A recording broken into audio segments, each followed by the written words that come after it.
Alright guys, welcome back to another video. In today's video, I'm going to be showing you guys where I'll be living for the next 6 months.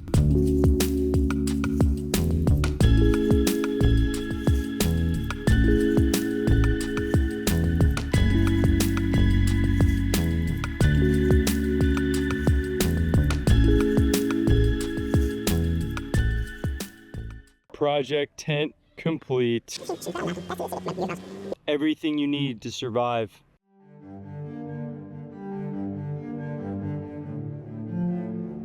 Just a short 6 months ago, I left college. I had no money and I had no plan what I was going to do with my life. When I left, there were a few things that I knew I had to do. Number one, I had to be independent. The only reason I left college in the first place was because of a lack of independence. I was not pursuing the path that I should have been pursuing. The other is freedom of worry and concern. So many people spend all their lives worrying about what is going to happen tomorrow. I did not want to be one of those people.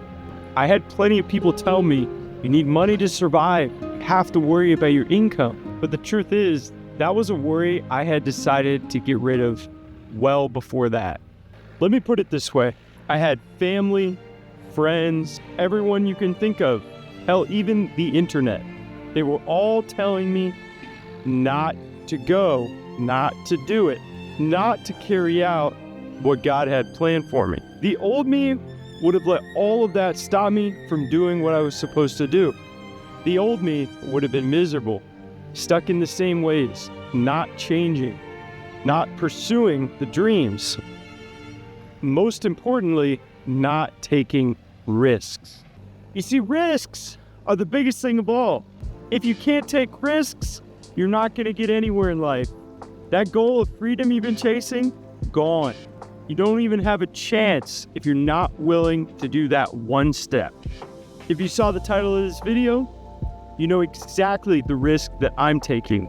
You see, sometimes you have to risk having less. Sometimes you may not even have to risk that.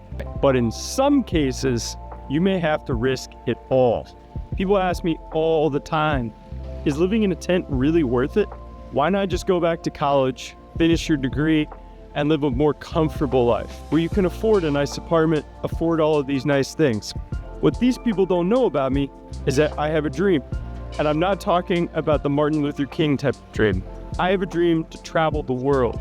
I have a dream to document everything, teach something to people, learn something, try new things, take more risks. And in my particular situation, going back to school, getting a normal job, all these things would have gone against those dreams, or at least slowed them down. You see, I'm a firm believer in the idea that you shouldn't wait until something else happens before you do what you want to do. You should just do it. If you feel like you should do something, it's a part of your calling, there's no point in waiting. Don't wait for the ideal conditions.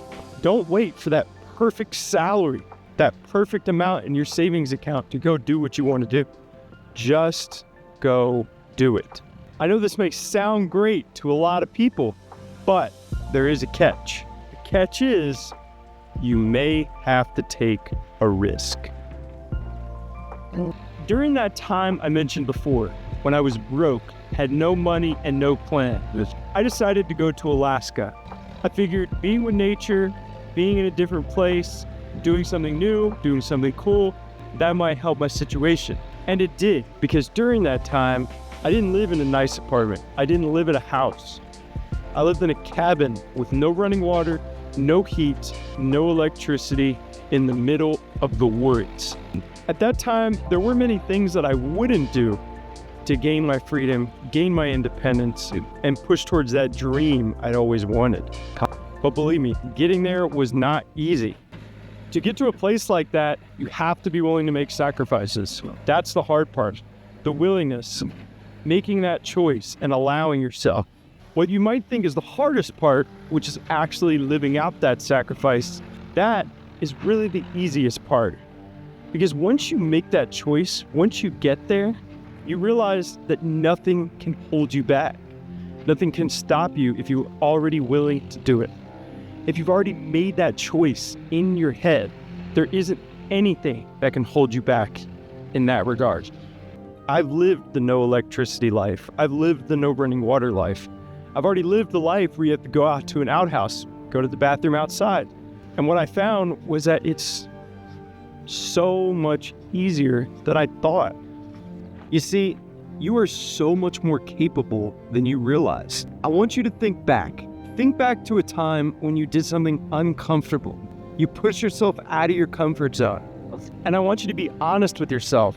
Ask yourself, was it really as bad as I thought it would be? This can't be a time when you were forced into it. It has to be a time when you willingly chose to put yourself there.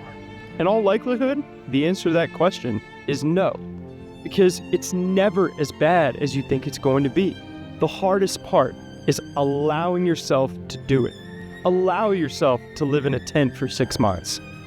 Allow yourself to go without something for a certain amount of time. Allow yourself to be less comfortable.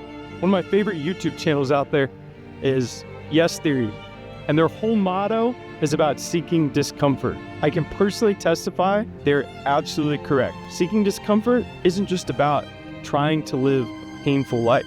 It's about taking risks, doing something that you know is going to sacrifice comforts that you have now, but knowing that the reward for that could be so much greater and worth it. Remember, none of those sacrifices will last forever. It's always temporary. I'm not going to live in a tent forever. Eventually, I will have running water. I will have a nice place to live. But I'm not going to let not having those things stop me from pursuing what I should be doing, what's really meant for me, and neither should you. With that being said, I wish you guys the best of luck. Remember, take that risk. Don't be afraid. The hardest part is allowing yourself to do it. It's not actually doing the thing. Peace.